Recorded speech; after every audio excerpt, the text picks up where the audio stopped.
Hello and welcome to today's video. So this is my May TBR. We are once again picking my TBR using my Snakes and Ladders TBR game.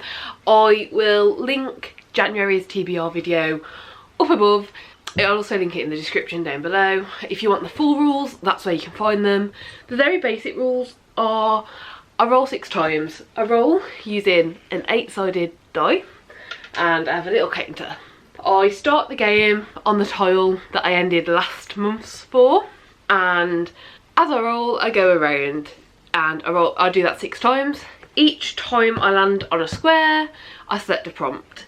Each of the coloured squares is to do with a different type of prompt. So for instance, any purple square is a prompt that relies on like a visual aspect. It's a visual prompt, stuff like that.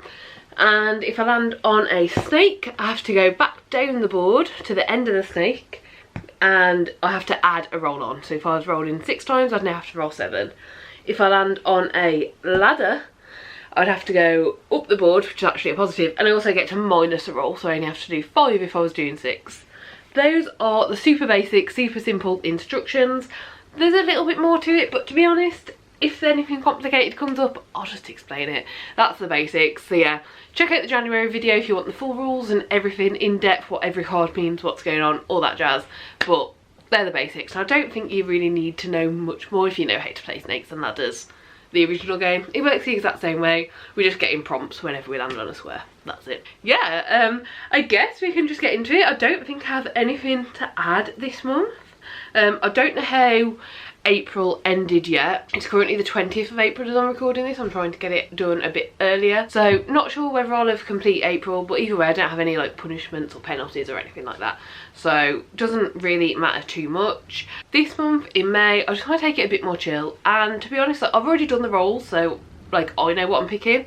That went pretty well until the last book, which I guess you'll have to wait and see how that goes. But yeah, I will apologise if you hear any noise. The window's open because it's a very nice warm spring day, but there's a lot of people out in gardens. I don't think the camera's picking anything up right now, but there are a few people who keep like making like a load of noise, so yeah, hopefully you don't hear any of that, but if you do, sorry. And yeah, that is basically it.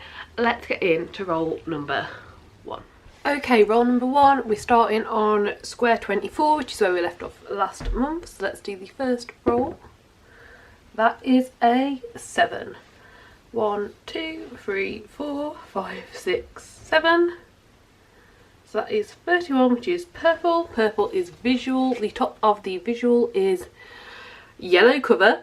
Okay, no ideas what we'll put for that, but we'll figure it out. Okay, so roll number 1, we got a visual card, and the prompt on the visual card was yellow cover. The one I ended up going for, when I got this prompt, I got all my yellow books out. There's quite a few, you can see like, where is it? Pandemic here. We've got a couple of others behind me here.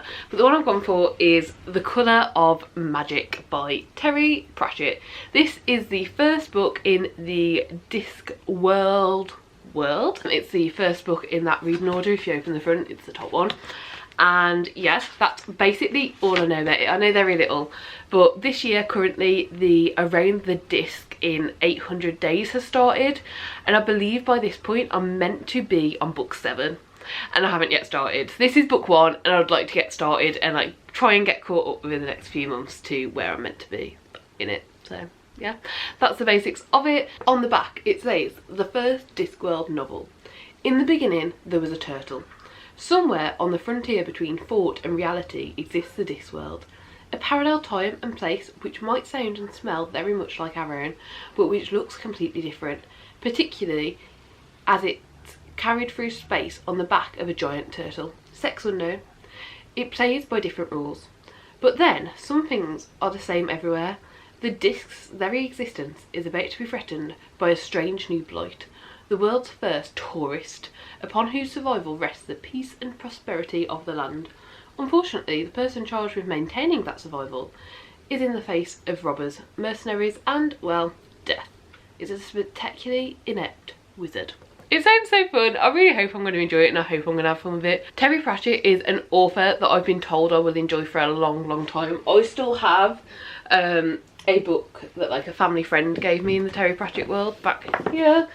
We Three Men. I was given this one and told, like, you know, you're really going to enjoy Terry Pratchett, here's one of my favourite sort of things, and I've never got to any of them, so I'm really excited. I'm going to try and read them in order as much as I can. I currently own book 1 to 5 and then the We Three Men one as well, and I'm just going to try and collect them all, try and see where we go with it and have a grand old time, and I'm very excited about this.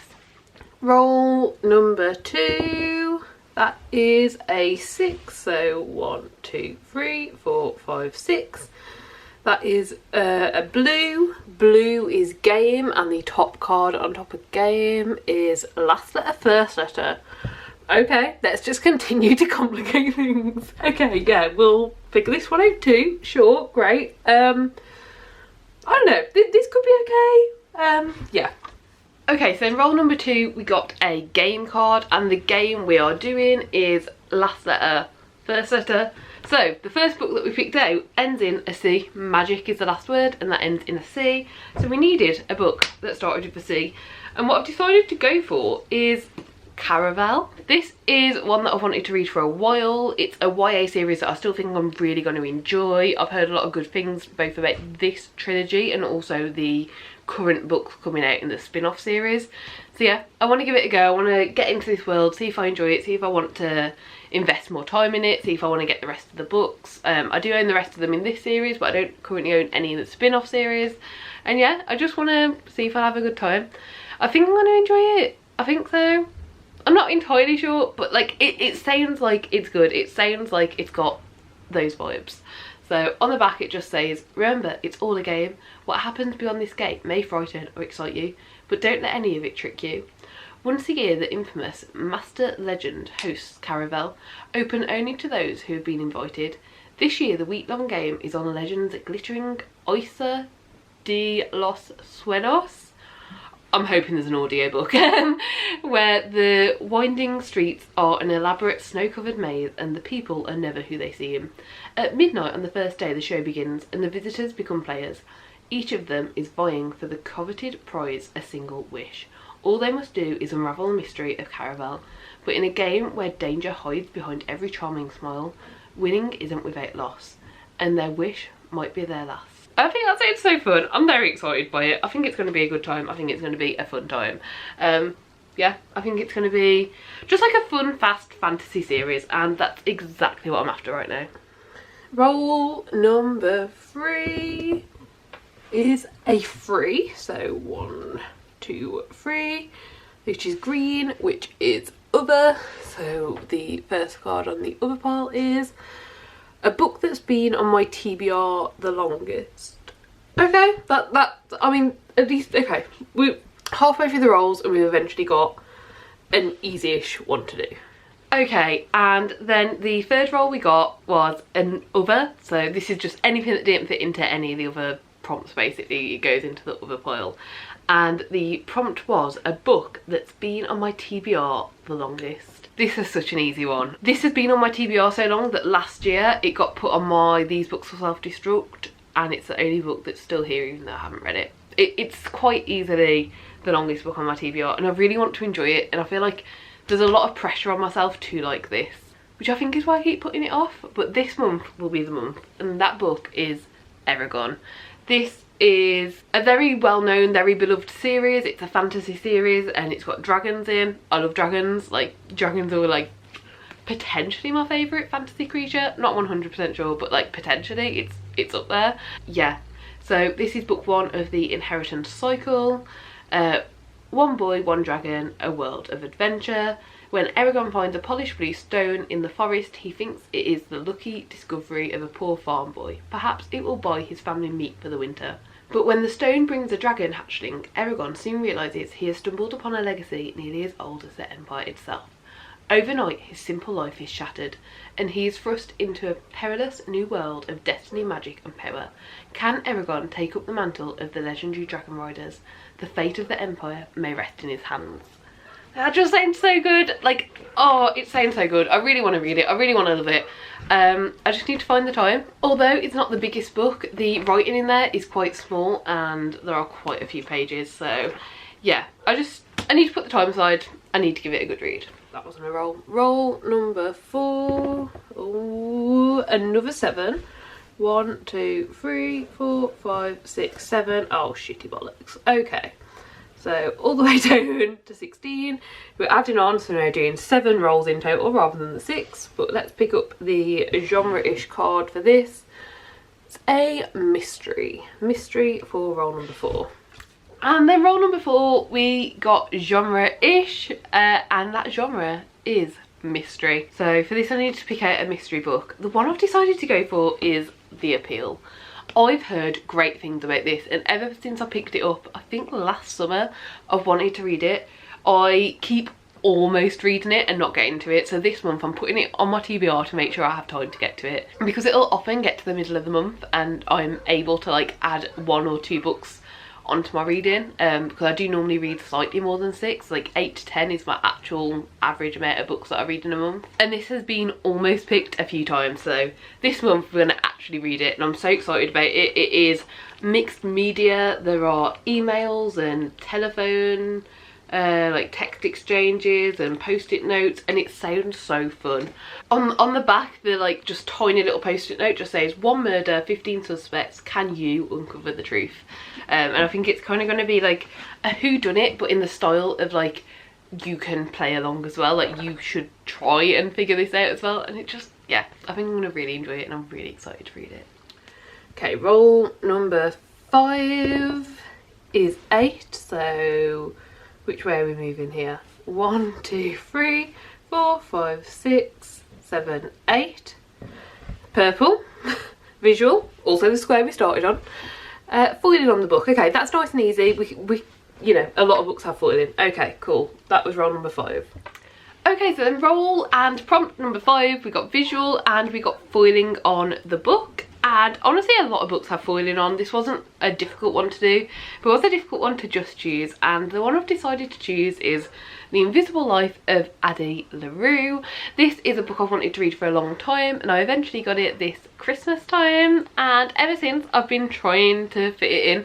And this is the month that's going to be like the month to fit it in. I don't know if it's picking up on camera, but the actual lines on it are what's foiled, which I thought was a bit different and interesting, because normally it's the writing that's foiled, but it's the actual lines. I hope that's picking up, but there's a lot of light in this room, but hopefully you can see that. All that I really know about this is that there is someone called Addie LaRue and they want to live forever. They make that deal, but within that deal is no one remembers them once they're gone. In the synopsis, I will read it because I don't know too much about this. So it says, France 1714, a desperate woman makes a desperate deal in the dark, a bargain to live forever, but be remembered by none. So begins the invisible life of Addie LaRue. Shadow muse to artists throughout history, forgotten friend, confidant and lover, slipping away with the morning light, Addie passes through lives desperate only to leave a trace of herself, until the day she walks into a small bookshop in Manhattan and meets Henry, who remembers her. After 300 years, Addie's life is restarting, but the devil never plays fair. As Henry and Addie's lives start to intertwine, they must face the consequences and the decisions they've made and the prices to be paid. Sounds fun, sounds interesting. I'm really intrigued to give it a go. Roll number 6 is a 6. 1, 2, 3, 4, 5, 6. That is green, which is other. One of my self-destruct books. Okay, to be honest, I don't remember what books those are. I'll have to rewatch my own video, but we'll be able to pick one out. Okay, and then roll number 5, we got other, and the other is a self-destruct book. So every year, January, December, that sort of time, I make a list of 10 to 12 books that will self-destruct within the next 12 months if I don't get to them, and it's meant to kind of push me to pick them up. However, normally I just end up forgetting about them. So this year I made one of those lists. I will link it up above, you can find it up here. And when this prompt came up, I went through and watched that video. I actually unhauled one of the books on that list, because when I watched through the video, one of the books that I was talking about, I was like, I really don't want to read that, and I was like, perfect, get rid of it. It's gone. It's already gone in an unhaul. But the one that I did decide to pick up this month was The Sin Eater's Daughter. It's one I've wanted to get to for a while, but I don't know if I'm gonna love it. It sounds really interesting. It's an interesting premise, but every time I've gone to like give it a proper look, I'm worried it's gonna be, there's no easy way to say this, but essentially I'm a bit worried it's gonna be too young for me now. I do still really enjoy YA, but just don't really reach for it as much anymore.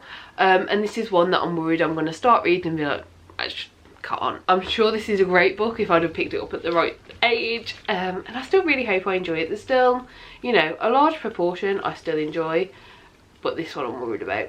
I'm worried about if I actually will. But on the back we've got, I am the perfect weapon. I kill with a single touch. Twyla is blessed. The gods have chosen her to marry a prince and rule the kingdom, but the favour of the gods has a price. A deadly poison infuses her skin. Those who anger the queen must die under Twyla's fatal touch. Only Leaf, an outspoken new guard, can see past Twyla's chilling role to the girl she truly is. Yet in a court as dangerous as the Queen's, some truths should not be told. So the vibes I'm getting is we're going to have a main character, Twyla. There's going to be a love triangle between the prince and Leaf, and one of them will be immune to the touch, and that'll be nice and easy way to make the decision. That's what I'm getting from this. I hope I'm wrong. I'm hoping it does something to surprise me. I don't know. Okay, and then hopefully the final roll number 7, because we did get that 1 + 1, is an 8. So 1, 2, 3, 4, 5, 6, 7, 8. So that is green again, so other again. And the prompt is Buzzword 2023 reading challenge. Okay, that's nice. We can pick a book that fits one of the Buzzword challenges, hopefully for May. So yeah, we'll look into that. And then because we did get that snake earlier on in the game, there was a 7th roll this month. Normally I only do 6. But yeah, we got 7 rolls. We landed on another other, and this one was Buzzword 2023 Reading Challenge. This is just a reading challenge that Kayla from Books and Lala does every year. And you can read the books at any time for the year or in the month. I am attempting to do this. I've so far done 2 out of the 4 months that have passed. But I might have managed to like do the 2 months that I haven't done in other months, but I haven't checked if I have. I've intentionally read 2 books within the month that the correct prompt is. Anyway, the prompt for May is flavours, and I've gone for Priory of the Orange Tree, using the word orange as a flavour. Orange is a flavour, something can taste like orange. So yeah, that's what I'm going for. However, I am nervous because this is a very large book. This is over 800 pages. I think this is like 825 pages. I'm nervous. It's a lot. It's a lot to fit into an adult fantasy. It's a lot to wrap my head around. I'm going to need to dedicate some time to this. So yeah, I'm so excited to read this. I wanted to get to it for a long time, but I'm very nervous as to how I will find the reading experience. All that it says on the back is a world divided, a queendom without an heir, an ancient enemy awakens. On my copy, that's literally all it says, so we're going in pretty blind. What I do know is there's dragons. So yeah, that's me. Very happy and very excited to give it a read. So yeah. So these are all of the books that have been... Those were all of the books that have been picked out this month. They're everywhere. I'll sort them out in a minute. But yeah, do let me know if you've read any of these and enjoyed them and think I'll enjoy them. Let me know any book recommendations you might have for me. I'm always open to hearing books that people think I'll enjoy. I do hope that you enjoyed the video. Please do give it a like if you liked it. Subscribe down below if you'd like to see more content like this. And hopefully I'll see you next time. Bye.